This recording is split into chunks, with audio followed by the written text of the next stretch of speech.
You find yourself feeling like your buttons are being pushed on a regular basis? Are you fed up with feeling overwhelmed by your emotions? Are you, hitting that wall and not knowing where to go? If this is something you can relate to, hang around, because today we're going to talk about learning some tips on how to regulate, which means how to deal with your own triggers and emotions in order to be able to be calm in the storm for your children. I'm Penny. I'm a family support worker with FCSS, Family and Community Support Services, and this is my colleague Kim. And I'm Kim. We're just going to chat today about what that means to regulate and some tips about how you can help with that. And yeah, any questions, feel free to post them in the comments and we'll get to them. So let's start with that idea of the pyramid, Kim. So the graphic I posted talking about the bottom of the pyramid, the foundation being self-regulation, so regulation of the adult, the caregiver, and talking about components of regulation. So what some components that are necessary for that to be able to happen. So for a grown-up to be able to regulate themselves, there's things that they have to be doing. That's right, absolutely. Just as in we're helping to build our kids' self-regulation, that's something that we can be doing for ourselves. And when I think about the buttons being pushed, I love that analogy. And as you were talking about that, I was thinking about the button's been pushed so many times that it's just kind of dangling there by a string, and it's in need of a seamstress. And sometimes our own sewing skills are not that good, and even though we try to sew it on, sometimes we may need a little bit of a helping hand there with that. So practicing our sewing skills, first of all, is something that I think is really important here. And the analogy, I guess, that I'm using of sewing skills, and when I say practicing, would be practicing some of those things that help to calm me or calm us on a day-to-day basis. So one of the things that I've learned when it comes to trying to keep calm in the heat of the moment is a lot of that work is done before in almost a preventative way, and it's changing those pathways in our brain, because for some of us we're quite quick to react, and there's a higher impulsivity. So if that's the case, then I think it really can be helpful if we can learn some ways when the emotions aren't high to sort of relax and calm down and almost do some taking care of ourselves by way of deep breathing. One of my favorite things to do is a walking. I don't want to really call it a walking meditation. I call it getting on horse time, because I have horses, and as I'm going out to feed my horses, I just become aware of the ground beneath my feet, of the 5 emotions, and I sort of just try to do it naturally. I try to work it into every day so that that pathway in my brain gets stronger and stronger. So in the moment when I need it most, when I'm getting emotionally charged, I have more access to that pathway, if that makes sense. Yes, that totally makes sense. So the idea of using the word practice means just that, we practice. So if we want to be better at playing hockey, we practice. If we want to be better at being mindful in a moment, we practice that. Yeah. And one of the things I love about what you're saying is that it's a small thing. It's not, you don't have to go to yoga class. You can just sit and put your feet down on the floor and ground yourself, or you can just close your eyes and count backwards from 10. There's so many little ways that you can help nourish that part of you.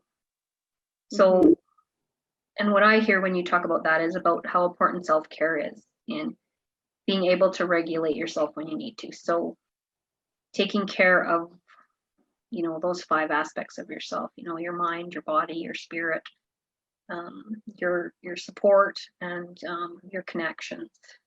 Yeah. And yep, sorry. Go ahead.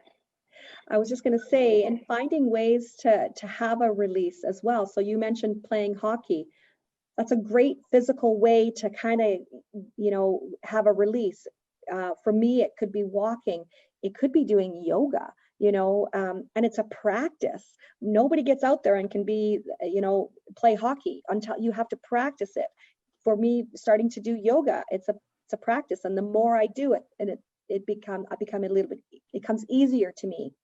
And then I can access it when I'm not feeling as relaxed. It's there. Plus, if I'm constantly releasing, there's not as much built up.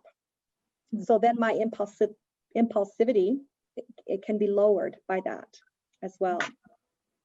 And another aspect when you talk about the hockey and that comes to mind is the idea of what was my idea?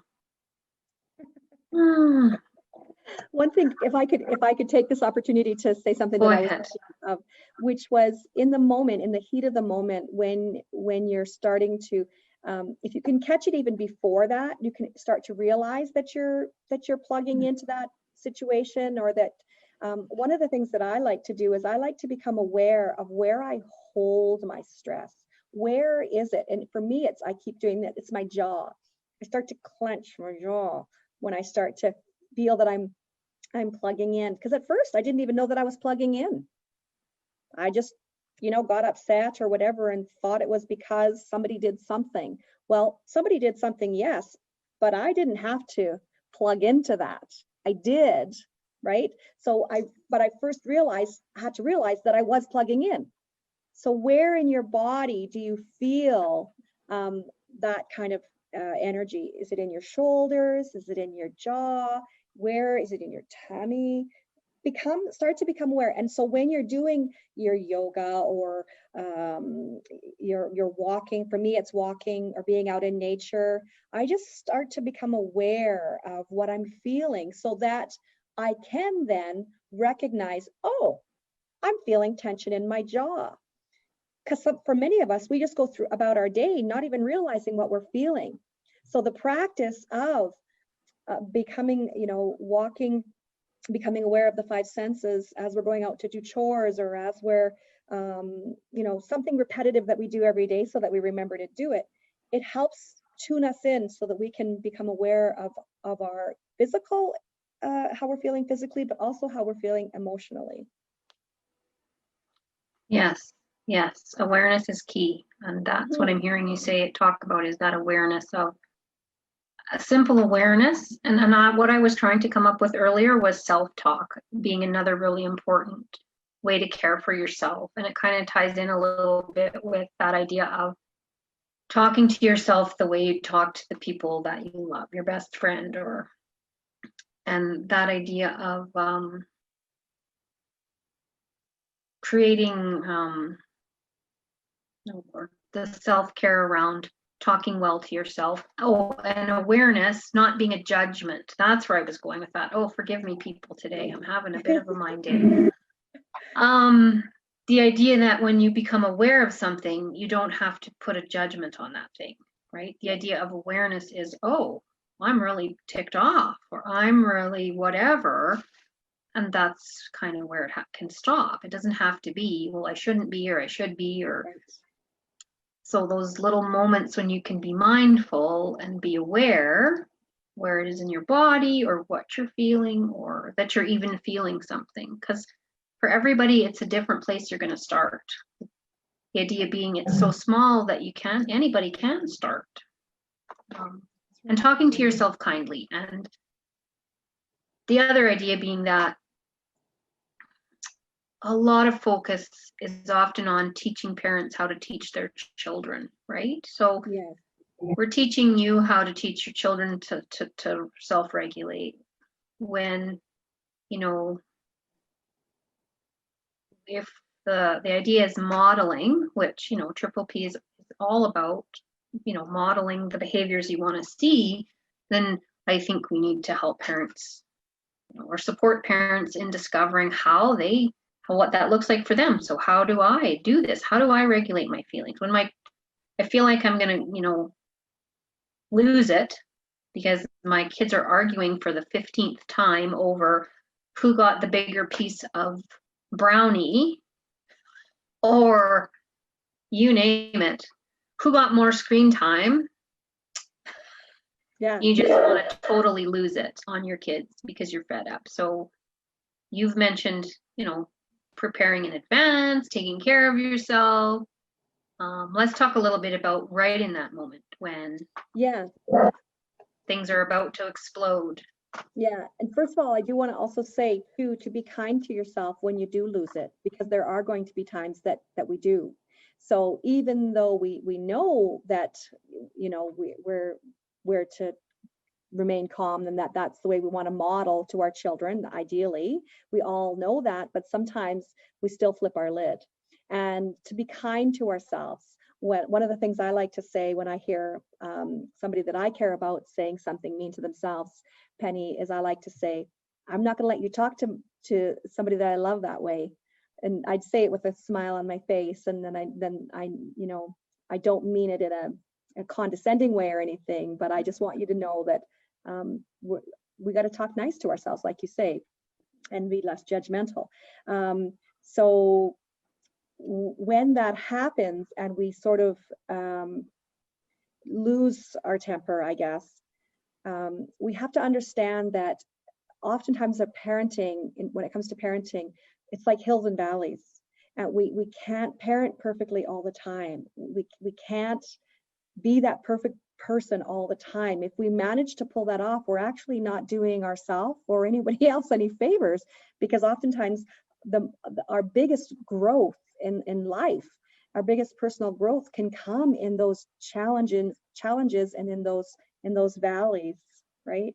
So yes, there's ways to kind of make so it's not, you know, like this, and kind of make it a little bit more even keel, but to be kind to ourselves when we do have those moments. Yeah, go ahead. I'll let you. So what you're saying there is just prompting this idea of, yes, the growth mindset, right? So if we are wanting our kids to buy into the fact that mistakes are learning, you know, first attempt in learning is failing, right? We have to apply that concept to ourselves, and that idea that you are going to lose your temper.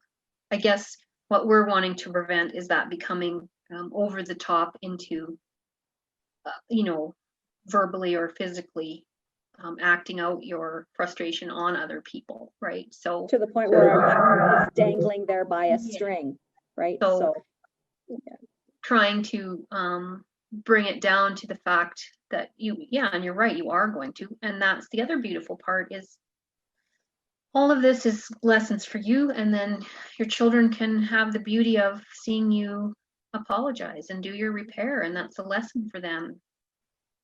Yeah. So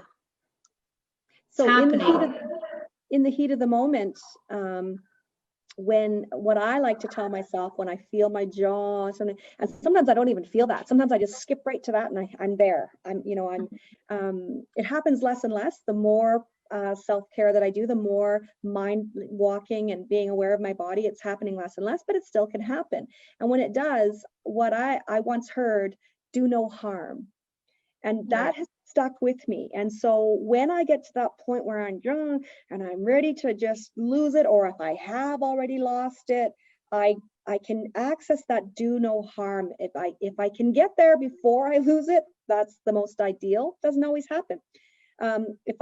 So I guess there's two things. If I get there before I flip my lid, it's the do no harm, and I can pull myself out of the situation, remove myself, stop talking, stop saying mean things that I'm going to regret that I've said. If I'm able to do that, then that I think is what you were talking about, taking some deep breaths, those kind of things, right? And I'll be able to access that more and more I practice it. Okay. And so then if I miss that little opportunity, window of opportunity, and I do flip my lid, I no longer have access to this part of my brain that you were talking about. I've said mean things, and you know, I've lost it. I've lost my temper. Then my work becomes doing the repair work. And once I'm able to calm back down, come back to my senses, I'm able to access that part of my brain, then that's when I'm going to apologize and say, I'm sorry that I lost it. I really lost it there. I lost my temper, those kind of things. And that's also modeling to your kids that, you know, hey, sometimes when we're overwhelmed or when we lose it. And this is what we do when we lose it. We do the repair work. So just making sure that if you do apologize for that, we don't say, but if you had just listened in the first place, because what that does is that, you know, you give your apology and then you get out your fishing rod and you hook it and you reel it back in when there should be no buts in apologies. No trying to teach the lesson. That's not what an apology is. Yeah, in our house, we say, don't be a sorry butt. Yeah, there you go. I love that. Yeah, because it's true. It totally negates the sincerity in the apology if there's a but attached. Yeah, absolutely. One thing that popped up for me, parents and caregivers, is, you know, we talk about children flipping their lid. It happens to us too. It happens to everybody. So having the ability to recognize either before that's about to happen, that's the goal, or if it's already sort of happened, to be able to remove yourself from the situation if at all possible, because you can't actually think clearly. So setting yourself up for success means recognizing you can't actually be logical once you've flipped your lid, even as a grown-up. So to say, well, I'm just going to parent through that in a positive way. Yeah. It's a physiological thing. So it's not that you're a bad parent, it's how your body works, and it works that way for a reason. However, our brains don't have a real good capacity to distinguish between a real emergency and a made-up emergency. So our brain is screaming emergency. So what works for me is either recognizing that before it's about to happen and saying, I need, you know, mom needs 5 minutes. Yeah. Don't come and talk to me. I'll come out of wherever I am when I'm ready. Or if it has happened, if I can do it, maybe I'll just walk away and shut the door and lock it if I can't speak. I mean, it's at that point, it's just damage control. But don't set yourself up. I love giving yourself the 5 minutes, or giving the and making it, letting other people know, I just need 5 minutes. I just need some time, because it models to them, but it also gives you what you're needing, is a little bit of a break from whatever's happening, so that you can kind of calm back down. Yeah. All right. Well, good talk. So in summary, we just talked about some ways that you can recognize and be aware of what's going on in your body, either physical sensations or thoughts, taking care of yourself in advance, filling yourself up however you can in small ways, not big, expensive, grand ways, small things done with love, and practicing those things. Recognizing that you're human, speaking to yourself kindly, treating yourself well, so you can then extend that compassion and warmth to your loved one. Taking time outs for yourself if you need them, putting your children somewhere safe if they're small, and walking away if that's what's needed. You know, the do no harm. We want to work within our own limitations and accept those things and think about them, but don't judge them, right? We're all a work in progress. And always, if you need some extra support with any of this, please reach out. www.fcss.ca has all the contact information. Our services are free of charge because of funding from municipalities and provincial government. So yes, access help if you need it. And because November is Family Violence Prevention Month, it's a big title. I have a hard time with it. We'll probably be talking about some similar topics the next couple of weeks, but join us next, so not next week because that's Remembrance Day, that's a holiday, but on the 18th, we'll be back to chat some more. Any questions, leave them in the comments, and we'll catch up with you later. Yep. Thanks for watching. Yes.